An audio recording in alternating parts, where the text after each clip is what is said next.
തിരുവനന്തപുരം പട്ടം Plamoottil furniture ഷോപ്പിൽ തീയണയ്ക്കാനുള്ള ശ്രമം തുടരുകയാണ്. ഫർണിച്ചർ ഗോഡൌണിലാണ് തീപിടുത്തമുണ്ടായത്. 4 ഫയർഫോഴ്സ് യൂണിറ്റുകളെത്തി തീയണയ്ക്കാനുള്ള ശ്രമങ്ങൾ തുടരുകയാണ്. ഡാൻ കുര്യൻ ചേരുന്നുണ്ട്. ഡാൻ, എന്താണ് സംഭവം? എത്ര കണ്ട് ഗൗരവമാണ് തീപിടുത്തം? അല്പസമയം മുമ്പാണ് പട്ടം പ്ലാമൂടിന് സമീപമുള്ള ഫർണിച്ചർ ഗോഡൌണിൽ തീപിടുത്തമുണ്ടായിരിക്കുന്നത്. ഫർണിച്ചറുകൾ ഏതാണ്ട് പൂർണ്ണമായി ഇവിടെ സൂക്ഷിച്ചിരുന്ന ഫർണിച്ചറുകളിൽ ഏതാണ്ട് ഭൂരിഭാഗവും കത്തി നശിച്ചു എന്ന വിവരമാണ് ലഭിക്കുന്നത്. 4 ഫയർഫോഴ്സ് യൂണിറ്റുകൾ ചാക്കയിൽ നിന്നും അതോടൊപ്പം തമ്പാനൂരിൽ നിന്നും ഉൾപ്പെടെ എത്തി തീയണയ്ക്കാനുള്ള ശ്രമം തുടരുകയാണ്. പോലീസും അഗ്നിശമന സേനയും നാട്ടുകാരും ചേർത്താണ് തീയണയ്ക്കാനുള്ള ശ്രമം നടത്തിക്കൊണ്ടിരിക്കുന്നത്. രാവിലെ ഈ അന്തരീക്ഷത്തിൽ ചൂട് കൂടിയ അവസ്ഥയാണ്. അതുകൊണ്ടാണ് തീ അണയ്ക്കാൻ കൂടുതൽ ശ്രമകരമായ ഒരു ദൗത്യം വേണ്ടിവരുന്ന സാഹചര്യത്തിലേക്ക് കാര്യങ്ങൾ എത്തിയിരിക്കുന്നത്. ഫർണിച്ചറുകൾ ഏതാണ്ട് ഏറെക്കുറെ പൂർണ്ണമായി കത്തി നശിച്ചിരിക്കുന്നു. ഇപ്പോഴത്തെ ഒരു വെല്ലുവിളി, സമീപത്ത് തൊട്ട് മറ്റ് കടകളും വ്യാപാര സ്ഥാപനങ്ങളൊക്കെ ഉണ്ട്. ആ സ്ഥലങ്ങളിലേക്ക് കൂടി തീ പിടിക്കാതിരിക്കാനുള്ള ഒരു നീക്കമാണ് ഇപ്പോൾ അഗ്നിശമന സേനയുടെ ഭാഗത്തു നിന്നുള്ള ഇടപെടലിലൂടെ നടത്തിക്കൊണ്ടിരിക്കുന്നത്. ഒരു ഭാഗം പൂർണ്ണമായി കത്തി നശിച്ച അവസ്ഥയിൽ തന്നെയാണ്. അവിടെ പ്രധാന ഭാഗത്ത് തീപിടുത്തമുണ്ടായ സ്ഥലത്തെ തീ ഭാഗികമായി അണയ്ക്കാൻ ഇപ്പോഴും കഴിഞ്ഞിട്ടുണ്ടെങ്കിൽ വലിയ തരത്തിൽ പുകയും ഉയരുന്ന ഒരു സാഹചര്യമുണ്ട്. തീയും പുകയും ഉയരുന്ന ഒരു സാഹചര്യമാണ്. ശേഷിക്കുന്ന സ്ഥലത്തെ തീ കൂടി അണയ്ക്കാനുള്ള തീവ്രമായ ശ്രമമാണ് അഗ്നിശമന സേന ഇപ്പോൾ നടത്തിക്കൊണ്ടിരിക്കുന്നത്. ആവശ്യമെങ്കിൽ കൂടുതൽ യൂണിറ്റുകൾ ചാക്കയിൽ നിന്നടക്കം അവിടേക്ക് എത്തിക്കും. നിലവിൽ 4 യൂണിറ്റുകൾ എത്തിയാണ് ഇപ്പോൾ ഈ തീ അണയ്ക്കാൻ വേണ്ടിയുള്ള നീക്കം സജീവമായി തുടർന്നുകൊണ്ടിരിക്കുന്നത്. ഏതാണ്ട് ഒരു മണിക്കൂർ മുമ്പാണ് അവിടെ ഈ തീപിടുത്തം ഉണ്ടായിരിക്കുന്നത് എന്ന വിവരമാണ് ലഭിക്കുന്നത്. വഴിയാത്രക്കാരാണ് ആദ്യം ഇത് കണ്ടത്. പിന്നീട് പെട്ടെന്ന് സ്ഥാപന ഉടമകളെ വിവരം അറിയിക്കുകയായിരുന്നു. പിന്നീട് അഗ്നിശമന സേനയും പോലീസും സ്ഥലത്തെത്തിയാണ് ഈ തീ നിയന്ത്രണ വിധേയമാക്കാനുള്ള ശ്രമം നടത്തിക്കൊണ്ടിരിക്കുന്നത്. ഇപ്പോൾ അല്പസമയത്തിനകം അത് തീ പൂർണ്ണമായി അണയ്ക്കാൻ കഴിയുമെന്ന പ്രതീക്ഷയാണ് അഗ്നിശമന സേന പങ്കുവെക്കുന്നത്. നിലവിൽ ഈ ഫർണിച്ചർ സ്ഥാപനം ഏതാണ്ട് പൂർണ്ണമായി കത്തിയ അവസ്ഥയിലാണ് എന്ന സൂചനകളാണ് ലഭിക്കുന്നത്. 4 ഫയർഫോഴ്സ് യൂണിറ്റുകൾ എത്തി തീയണയ്ക്കാനുള്ള ശ്രമങ്ങൾ അവിടെ തുടരുകയാണ്. പക്ഷേ ഒരു ഫർണിച്ചർ ഷോപ്പിലാണ് തീപിടുത്തമുണ്ടായത്. അതുകൊണ്ട് തന്നെ അത് ഗോഡൌണിലാണ് തീപിടുത്തം. അതുകൊണ്ട് നിരവധി നാശനഷ്ടം ഉണ്ടാകാനുള്ള സാധ്യതയുണ്ട്. തീപിടുത്തം ഇപ്പോഴും അവിടെ അണയ്ക്കാനുള്ള ശ്രമങ്ങൾ തുടരുകയാണ്. നിയന്ത്രണ വിധേയമായിട്ടുണ്ടോ എന്ന കാര്യത്തിൽ അവ്യക്തതയുണ്ട്. എന്തായാലും ദൃശ്യങ്ങൾ നമുക്ക് കാണാം. വലിയ രീതിയിലുള്ള പുകപടലങ്ങൾ പടരുന്നുണ്ട്. വലിയ തീപിടുത്തമാണ് അവിടെ ഉണ്ടായിരിക്കുന്നത്. പട്ടം പ്ലാമൂട്ടിലാണ് ഫർണിച്ചർ ഷോപ്പിലാണ് തീപിടുത്തം ഉണ്ടായിരിക്കുന്നത്. ഗോഡൌണിലെ തീപിടുത്തത്തിലാണ് 4 ഫയർഫോഴ്സ് യൂണിറ്റുകൾ തീയണയ്ക്കാനുള്ള ശ്രമങ്ങൾ തുടരുകയാണ്. എന്തായാലും നമുക്കതിൻ്റെ തത്സമയ ദൃശ്യങ്ങളിലേക്ക് കൂടി ഉടനെത്താൻ കഴിയുമെന്ന് പ്രതീക്ഷിക്കുന്നു. വലിയ തീപിടുത്തമാണ് ഉണ്ടാകുന്നത്. തീ പടർന്നു പിടിക്കുന്നത് കാണാം. നമുക്കറിയാം, ഫർണിച്ചർ ഷോപ്പിലെ തീപിടുത്തം സ്വാഭാവികമായും പെട്ടെന്ന് കത്തിപ്പടരാൻ സാധ്യതയുള്ള വസ്തുക്കൾ ഒരുപക്ഷെ ഗോഡൌണിൽ ഉണ്ടാവാൻ സാധ്യതയുണ്ട്. അതുകൊണ്ട് തന്നെ തീ പടർന്നു പിടിക്കാനുള്ള സാധ്യത അതാണ്. അപകട കാരണം, തീപിടുത്തത്തിൻ്റെ കാരണം അവ്യക്തമാകുന്നുണ്ട്. ഷോർട്ട് സർക്യൂട്ടാണോ മറ്റ് കാരണങ്ങളുണ്ടോ എന്ന കാര്യം കൂടി പ്രധാനപ്പെട്ടതാണ്. അതുകൊണ്ട് എന്തായാലും തീ അണയ്ക്കാനുള്ള ശ്രമങ്ങൾ തുടരുകയാണ്. ദൃശ്യങ്ങൾ കാണാൻ നമുക്ക് പുകപടലങ്ങൾ പടരുകയാണ്. നിരവധി കെട്ടിടങ്ങൾ തൊട്ടടുത്ത് തന്നെ നിരവധി കെട്ടിടങ്ങളുള്ള സ്ഥലമാണ്. അതുകൊണ്ട് തന്നെ തീ കൂടുതൽ ഇടങ്ങളിലേക്ക് പടർന്നു പിടിക്കാനുള്ള ജാഗ്രത കാട്ടുകയായിരിക്കാം ഒരു പക്ഷേ ഫയർഫോഴ്സ് ഉദ്യോഗസ്ഥർ അവിടെ ചെയ്യുന്നത്. അത്തരത്തിലുള്ള ഈ നീക്കങ്ങളാണ് നടക്കുന്നതെന്നാണ് മനസ്സിലാക്കുന്നത്. പട്ടം പ്ലാമൂട്ടിലെ ഫർണിച്ചർ ഷോപ്പിലാണ്, ഗോഡൌണിലാണ് തീപിടുത്തം ഉണ്ടായിരിക്കുന്നത്. തീ കൂടുതൽ മേഖലകളിലേക്ക് പടർന്നു പിടിക്കുന്നു.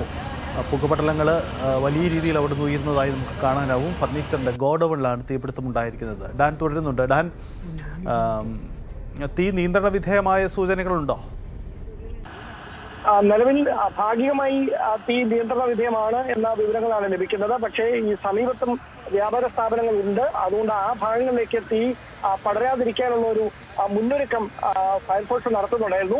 പക്ഷേ പുക വലിയ തരത്തിൽ ഇപ്പോഴും ഉയരുകയാണ്. നമുക്ക് ഏതാനും മിനിറ്റുകൾക്കുള്ളിൽ ആ ദൃശ്യങ്ങൾ, തത്സമയ ദൃശ്യങ്ങൾ നമുക്ക് പ്രേക്ഷകരിലേക്ക് എത്തിക്കാൻ കഴിയും. വിമൽ ഫർണിഷിംഗ്സ് എന്ന സ്ഥാപനത്തിലാണ് ഈ തീപിടുത്തം ഉണ്ടായതെന്ന് വേണം മനസ്സിലാക്കാൻ. അത്തരം വിവരങ്ങളാണ് നമുക്ക് ലഭിക്കുന്നത്. പോലീസിന്റെയും ഫയർഫോഴ്സിന്റെയും കൂടുതൽ യൂണിറ്റുകൾ സ്ഥലത്തേക്ക് എത്തുന്നുണ്ട്.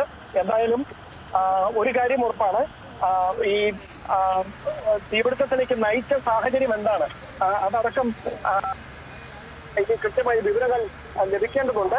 ഏതെങ്കിലും ഷോർട്ട് സർക്യൂട്ട് ആണോ അതോ ഏതെങ്കിലും വസ്തുവിൽ നിന്ന് തീ പടർന്നതാണോ അതടക്കമുള്ള കാര്യങ്ങളിൽ വ്യക്തത വരേണ്ടതുണ്ട്. എന്തായാലും പുക ഇപ്പോഴും ഉയരുകയാണ്. ഒരു വശത്ത് തീ ഭാഗികമായി അണച്ചെന്ന് പറയുമ്പോഴും പുക ഇപ്പോഴും അനിയന്ത്രിതമായി തന്നെ ഒരു വശത്ത് നിന്ന് ഉയരുന്ന സാഹചര്യമുണ്ട്. അതുകൊണ്ടാണ് കൂടുതൽ അഗ്നിശമന സേന യൂണിറ്റുകൾ സ്ഥലത്തെത്തി അത് അണയ്ക്കാനുള്ള ശ്രമം ഇപ്പോൾ സജീവമാക്കിയിരിക്കുന്നത്. ഇപ്പോൾ ഈ പ്രദേശത്തുകൂടിയുള്ള വാഹനം, റോഡ് വഴിയുള്ള വാഹനങ്ങൾ ഏറെക്കുറെ പൂർണ്ണമായി ഗതാഗതം നിയന്ത്രിച്ചുകൊണ്ടാണ് ഇപ്പോൾ തീ അണയ്ക്കാനുള്ള ശ്രമം ഊർജിതമായി പുരോഗമിക്കുന്നത്. ഇപ്പോൾ നമുക്ക് ആ ദൃശ്യങ്ങൾ തത്സമയം തന്നെ കാണാൻ കഴിയും. ഫയർഫോഴ്സിന് തന്നെ അകത്തേക്ക് കടക്കാൻ കഴിയില്ല, കാരണം അതിനുള്ള വഴി ഭാഗങ്ങളില്ല. അതുകൊണ്ട് യൂണിറ്റുകൾ എത്തിച്ചതിന് ശേഷമാണ് പുറത്ത് യൂണിറ്റുകൾ എത്തിച്ച് അവിടെ നിന്ന് പമ്പ് ചെയ്താണ് വെള്ളം അകത്തേക്ക് പമ്പ് ചെയ്തുകൊണ്ടാണ് തീ അണയ്ക്കാനുള്ള ശ്രമം ഊർജിതമായി തുടർന്നുകൊണ്ടിരിക്കുന്നത്. അല്പസമയത്തിനകം തീ പൂർണ്ണമായി അണയ്ക്കാൻ കഴിയുമെന്ന പ്രതീക്ഷയാണ് ഇപ്പോൾ അഗ്നിശമന സേനയിൽ പങ്കുവെക്കുന്നത്. യെസ്, നമുക്ക് തത്സമയ ദൃശ്യങ്ങളാണ് ലഭ്യമാവുന്നത്. നോക്കൂ, പ്രദേശത്തെ സാഹചര്യം നോക്കൂ. ആളുകളൊക്കെ അവിടെ ഓടിക്കൂടിയിരിക്കുകയാണ്. വലിയ തരത്തിലുള്ള തീപിടുത്തമാണ് ഉണ്ടായിരിക്കുന്നത്. തീ ഭാഗികമായി അണച്ചു എന്ന് വേണം മനസ്സിലാക്കാൻ. പക്ഷേ വലിയ പുകപടലങ്ങൾ പടരുകയാണ് പ്രദേശത്ത്. ഫയർഫോഴ്സ് ഉദ്യോഗസ്ഥർ അവിടെ തീ അണയ്ക്കാനുള്ള ശ്രമകരമായ ദൗത്യം നിർവഹിക്കുന്നത് നമുക്ക് ദൃശ്യങ്ങളിൽ കാണാം.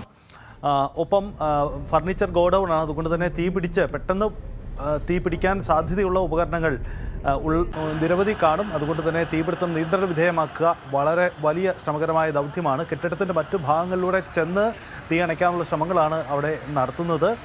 തൊട്ടടുത്ത് മറ്റ് കെട്ടിടങ്ങളുണ്ട്. അതുകൊണ്ട് തന്നെ തീ കൂടുതൽ പ്രദേശങ്ങളിലേക്ക് പടരാതിരിക്കാനുള്ള ജാഗ്രതയാണ് ഇപ്പോൾ ഉണ്ടാവുന്നതെന്ന് വേണം കരുതാൻ. സമീപ ദിവസങ്ങളിലൊക്കെ മഴയുണ്ടായാലും തിരുവനന്തപുരത്ത് ഇപ്പോൾ മഴ അനുഭവപ്പെടുന്നില്ല. അതുകൊണ്ട് തന്നെ ചൂട് കൂടിയ ഒരു കാലാവസ്ഥ കൂടിയുണ്ട്.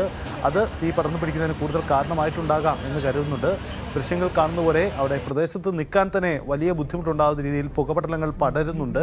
ഒരുപക്ഷേ ഫർണിച്ചർ ഉപകരണങ്ങൾ പിടിച്ച തീ അതിൽ നിന്ന് വരുന്ന പുകയായതുകൊണ്ട് തന്നെ പുക ശ്വസിക്കുന്നതിനും ഒപ്പം തന്നെ അവിടെ നിൽക്കുന്നതിനും രക്ഷാപ്രവർത്തനത്തിനുമൊക്കെ വലിയ ബുദ്ധിമുട്ട് നേരിടുന്നു എന്ന് വേണം മനസ്സിലാക്കാൻ. ഡാൻ, നമുക്ക് തത്സമയ ദൃശ്യങ്ങൾ ലഭ്യമാവുന്നുണ്ട്. സാഹചര്യം എന്താണ് ഇപ്പോൾ?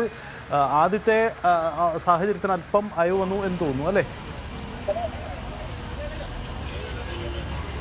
ഹലോ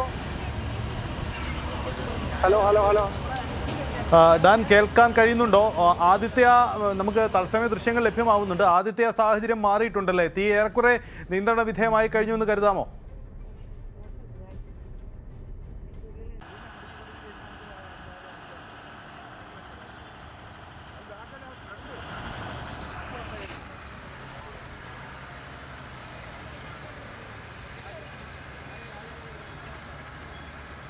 തിരുവനന്തപുരം പട്ടത്തെ പറഞ്ഞോളൂ ഡാൻ, തുടരാം.